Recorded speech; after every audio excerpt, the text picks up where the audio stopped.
Bismillahirrahmanirrahim. Hayyakum bitahiyyatil Islam. Assalamualaikum warahmatullahi wabarakatuh. Alhamdulillah, alhamdulillah wa kafa, wassalatu wassalamu ala asyrafil anbiya'i wal mustafa wa ala alihi ahli sidqi wal wafa. Nahmaduhu subhanahu wa ala jazili ni'amihi haqqa hamdihi wa nashkuruhu subhanahu wa ghazili fadlihi haqqa syukrihi. Amma ba'd. Alhamdulillahi rabbil alamin. Puji serta rasa syukur tak henti-hentinya kita selalu ucapkan, tasbih, tahmid serta tahlil selalu kita ucapkan di setiap hari kita, minimal setidaknya 17 kali dalam satu hari ketika melaksanakan sholat wajib, dan lebih daripada itu bagi yang melaksanakan sholat-sholat sunnah lainnya. Tentu hal itu kita lakukan, hal itu kita ucapkan, tidak lain dan tidak bukan adalah merupakan salah satu bentuk kesadaran kita terhadap nikmat-nikmat Allah Subhanahu wa taala yang begitu banyak, yang begitu besar, yang begitu melimpah. Bahkan seluruh hidup kita tentunya adalah merupakan kenikmatan dari Allah Subhanahu wa taala. Baik kesehatan, kita dapat hadir di sini, dapat melaksanakan sholat berjamaah, masih bisa bernafas, masih bisa duduk, masih bisa merasakan nikmatnya makanan. Tentu itu adalah bagian daripada karunia dan nikmat dari Allah Subhanahu wa taala yang tentunya kita rasakan dan patut kita syukuri. Maka dengan doa-doa yang kita panjatkan kepada Allah melalui yasinan kali ini, doa-doa yang kita panjatkan dalam setiap ba'da salat kita di masjid, ini menjadi salah satu wasilah bagi kita agar kiranya Allah Subhanahu wa taala menerima amalan kita, menerima tasbih kita, menerima salawat kita, dan menerima tahlil serta tahmid kita kepada Allah Subhanahu wa taala. Salawat serta salam semoga tetap tercurah limpahkan kepada sesosok manusia agung, manusia yang menjadi penutup para nabi, manusia yang paling dicintai oleh seluruh makhluk baik di bumi maupun di langit, yang ketika ingin dicabut nyawanya maka malaikat pun menangis sampai tidak tega untuk mencabut nyawa dari diri beliau. Tidak lain dan tidak bukan adalah Sayyidina Muhammad sallallahu alaihi wasallam, Rasul yang agung, menjadi panutan bagi setiap manusia, bukan hanya orang muslim, baik itu muslim maupun non muslim, menjadi manusia terbaik yang pernah ada di muka bumi ini, beserta para sahabat-sahabatnya, tabi'ut tabi'in, summa amsal fal amsal, dan semoga kita termasuk bagian golongan dalam orang-orang yang selalu mencintai dan mengikuti sunnah-sunnah yang Rasulullah SAW ajarkan kepada umatnya. Alhamdulillah, hari ini kita dapat bertemu kembali. Hadirin rahimani wa rahimakumullah, melanjutkan insyaallah sedikit pembahasan tentang sejarah kita. Kita sedikit akan sharing tentang kisah-kisah para nabi, khusus anbiya.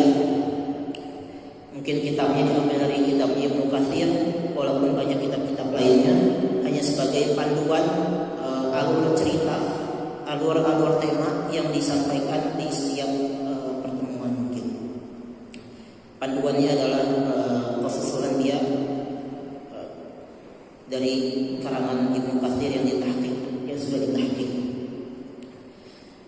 Hadirin rahimani wa rahimakumullah, kemarin sudah sempat disinggung tentang penciptaan Nabi Adam alaihissalam, bahwa Nabi Adam tercipta dari tanah, sebagaimana yang Allah firmankan, "Mathalu Isa kamathali Adam."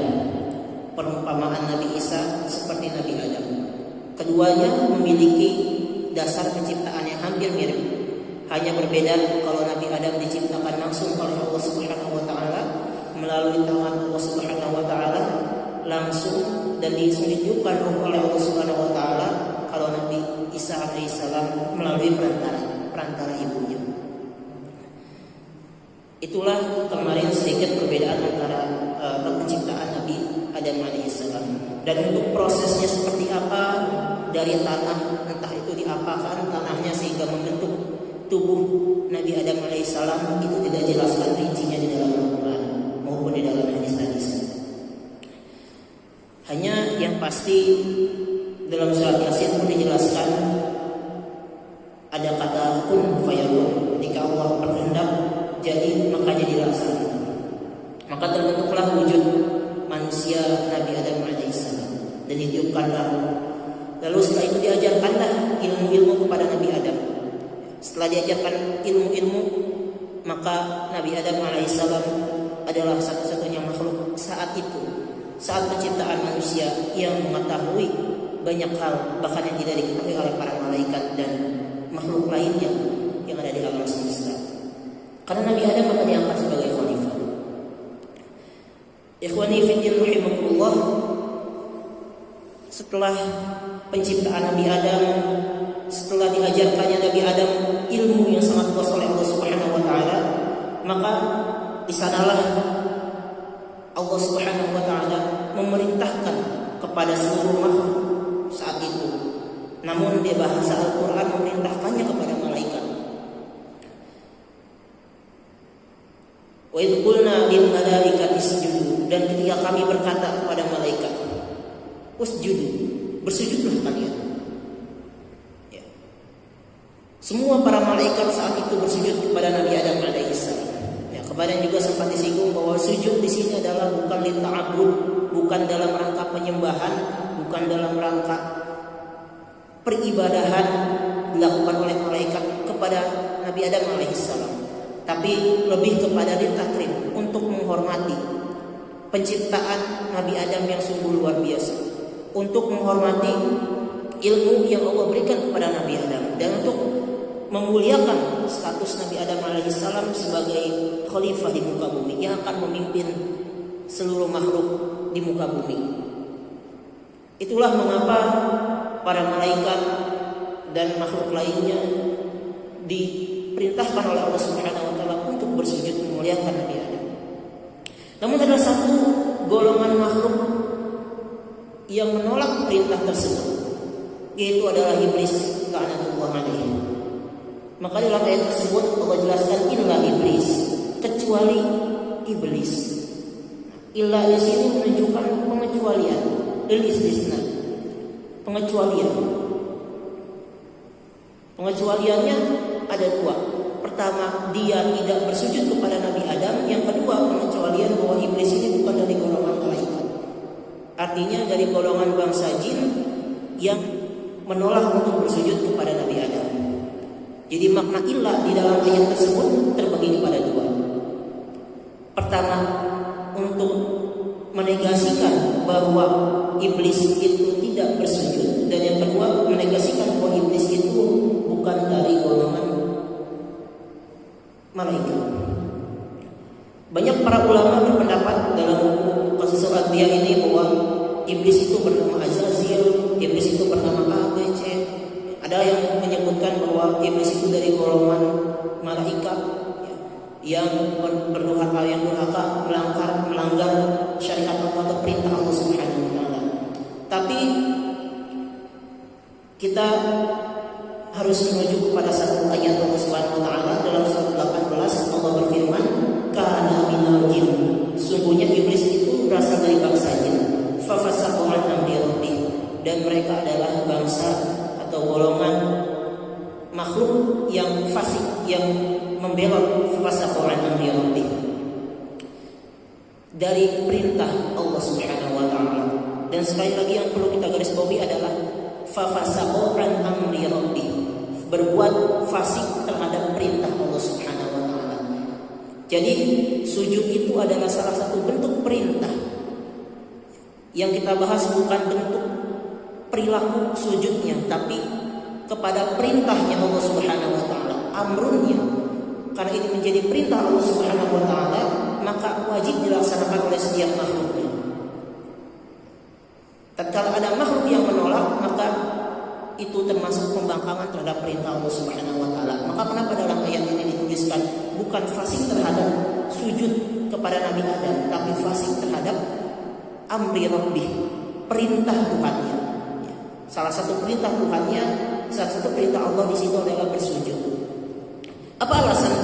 Di sinilah mulai terjadi perseteruan antara iblis la'natullah alaihi dan Nabi Adam, dan seterusnya hingga cucu-cucu Nabi Adam atau Bani Adam, hingga kita saat ini dan hingga hari kiamat nanti. Disitulah awal mula perseteruan antara umat manusia dan iblis. Saat ditanya oleh Allah Subhanahu wa taala, kenapa engkau menolak untuk bersujud kepada Nabi Adam? Maka jawaban iblis apa? Khalaqtani min nar wa khalaqtahu min tin. Engkau menciptakan aku dari api, sedangkan engkau menciptakan Nabi Adam alaihi salam itu dari tanah. Maka kenapa aku harus bersujud terhadap ciptaan yang tidak lebih baik dari aku? Kalau bahasa kita saat ini, dia lebih rendah dari iblis saat itu, menganggapnya seperti itu, sehingga tidak layak untuk dijadikan sebagai dihormati, untuk diberikan hormat oleh iblis saat itu. Ikhwani fiddin rahimahumullah, kita berlanjut kepada setelah perseteruan itu, maka iblis laknatullah alaihi diusir dari surga Allah Subhanahu wa taala. Sebagaimana dalam Al-Qur'an dijelaskan, fakhruj minha, maka keluarlah engkau dari sana. Minha, hanya itu domirnya kembali lagi kepada jannah. Fakhruj minha, maka keluarlah engkau dari jannah, dari surga Allah.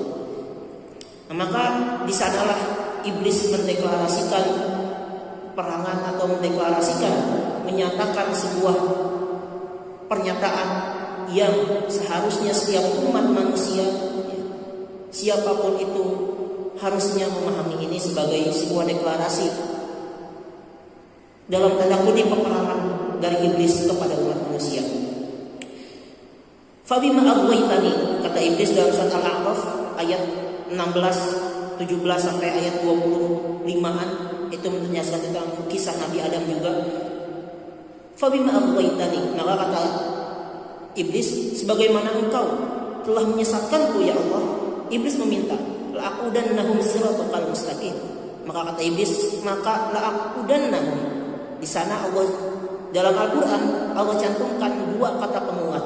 La'aqudanna, ada lam penguat, ya, ditaukid sama nun ditaukid dua. Pasti benar-benar aku akan menyesatkan.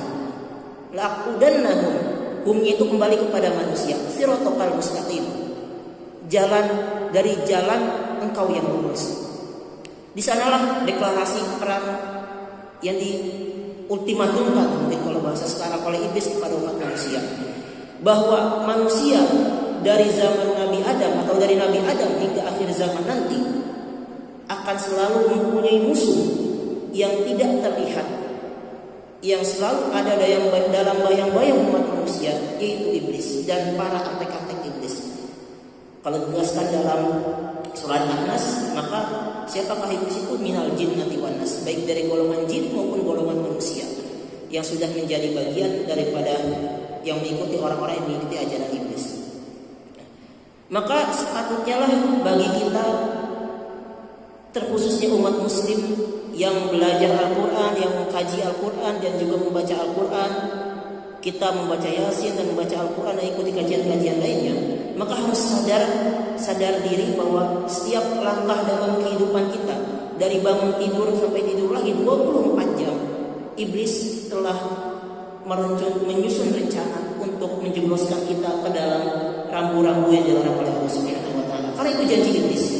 Bahkan dalam ayat lain iblis menyatakan, la'atiyannahum thumma la'atiyannahum min baini aydihim wa min tahti arjulihim wa an aymanihim wa an syama'ilihim. Kata iblis, dari depan, dari belakang, dari kiri, dari kanan, dari atas, dari bawah, semua iblis akan ganggu umat manusia agar menyimpang dari jalan Allah Subhanahu wa taala, dan itulah janji iblis.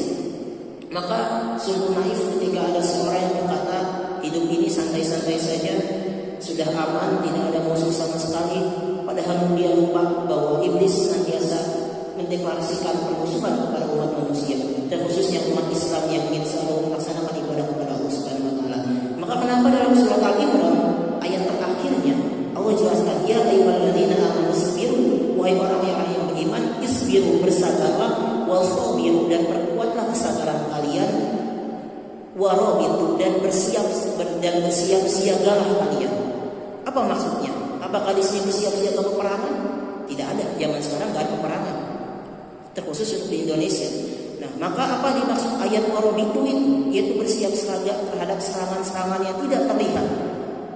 Dari mana? Dari bangsa jin dan dari golongan manusia yang telah menyiapkan berbagai strateginya untuk menghancurkan umat Islam. Dan itulah kadang umat Islam lupa bahwa hidupnya tidak mempunyai musuh. Padahal di sana jelas bahwa musuh umat muslim itu sangat jelas.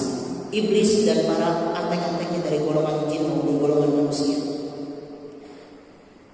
Berlanjut kepada setelah itu, maka kemarin sedikit disinggung juga tentang dua penyakit yang pertama kali muncul, atau dua dosa yang pertama kali dilakukan oleh seorang makhluk adalah dosa aba dan istikbar, enggan dan sombong. Dalam surat Al-Baqarah Allah jelaskan itu. Kenapa para iblis menolak untuk bersujud? Karena aba wastakbar, karena enggan dan beristikbar. Istikbar itu berarti menyombongkan dirinya. Apakah yang disebut dengan istikbar atau sombong, takabur? Rasulullah SAW menjelaskan, al-kibru batrul haq wa ghamtun nas. Sungguhnya kesombongan adalah menolak kebenaran dan merendahkan manusia. Dan mungkin nanti di akhir hikmah-hikmah dari kisah Nabi Adam akan sedikit disampaikan lebih banyak. Nah, setelah perseteruan antara iblis dan umat manusia, maka di sanalah mulai kehidupan pertama umat manusia Nabi Adam alaihissalam. Karena Nabi Adam saat itu diciptakan sendirian, tidak ada pendamping. Jadi antara makhluk manusia itu hanya sendiri saat itu Nabi Adam. Maka setelah persetujuan dan setelah setelah perintah untuk bersujud itu telah selesai, maka di sanalah Allah Subhanahu wa taala menciptakan pendamping bagi Nabi Adam alaihissalam. Dikisahkan diriwayatkan dari Ibnu Abbas juga, rata-rata hadis dalam menerangkan sejarah ini diriwayatkan oleh Ibnu Abbas bahwa kisah Hawa ini ada saat Nabi Adam alaihissalam ketika itu sedang merasa kesepian sendiri hidup di surga. Maka saat itu Nabi Adam tertidur di dekat sebuah pohon. Ternyata saat sedang tertidur, diriwayatkan oleh Ibnu Abbas, ada seorang wanita yang muncullah seorang wanita yang duduk di sebelah Nabi Adam alaihissalam. Ketika terbangun Nabi Adam terkaget, siapakah engkau? Maka ditanya, aku adalah seorang wanita, kata Siti Hawa. Kenapa engkau diciptakan? Nabi Adam bertanya, sungguhnya aku diciptakan untuk menyenangi engkau atau membuat engkau merasa senang. Lalu para malaikat bertanya, wahai Adam, siapakah perempuan tersebut atau wanita tersebut? Maka Nabi Adam menjawab, diriwayatkan bahwa itu adalah Hawa. Dari manakah penciptaan Hawa? Hawa diciptakan dari tulang rusuk Nabi Adam alaihissalam. Dikisahkan saat beliau tertidur, saat Nabi Adam tertidur di bawah pohon tersebut, diambil tulang rusuknya dan diciptakan Siti Hawa saat itu. Menurut kisah dan riwayat dari Ibnu Abbas. Ini pun selaras dengan apa yang Allah Subhanahu wa taala jelaskan dalam surat An-Nisa ayat pertama yang biasa dibacakan ayat ini dalam khutbah Jumat ataupun dalam khutbah nikah. Ya ayyuhan nasu taqu rabbakumul ladzi khalaqakum min nafsin wahidah. Wahai manusia, ittaqu rabbakum, bertakwalah kepada Rabb kalian, alladzi khalaqakum, yang menciptakan kalian, min nafsin wahidah, dari jiwa yang satu. Manusia semuanya berasal dari satu, yaitu Nabi Adam, min nafsin wahidah. Baru setelah itu kata Allah, wa khalaqa minha zawjaha, dan dari Nabi Adam, dari nafsu yang satu itu wa khalaqa minha zawjaha, dan Allah ciptakan pasangannya. Dari Nabi Adam Allah ciptakan Hawa.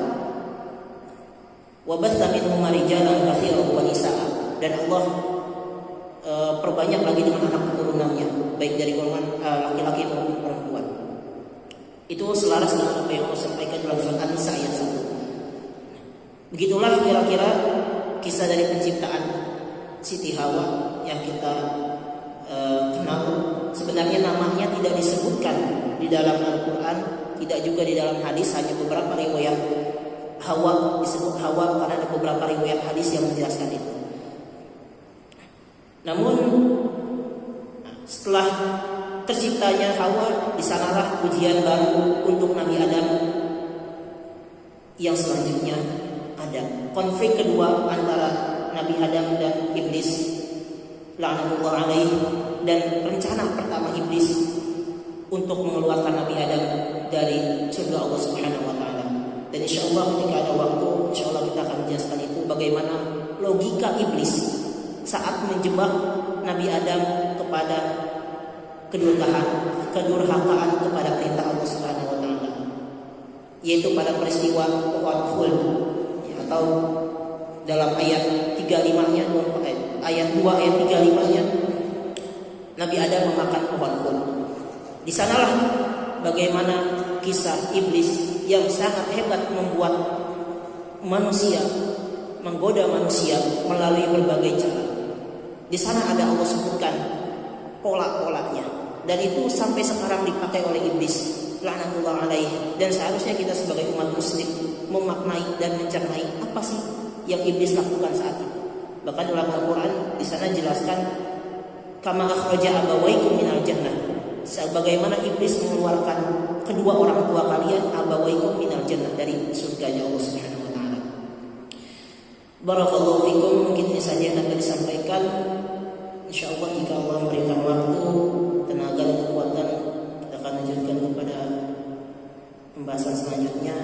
Yang benar hanya dari Allah Subhanahu wa taala. Wallahu a'lam bishawab. Semua yang benar hanya dari Allah, semua kekurangan datang dari diri saya pribadi. Tidak ada kebenaran yang datang dari satu makhluk kecuali apa yang ada dari Al-Quran dan dari hadis Rasulullah SAW.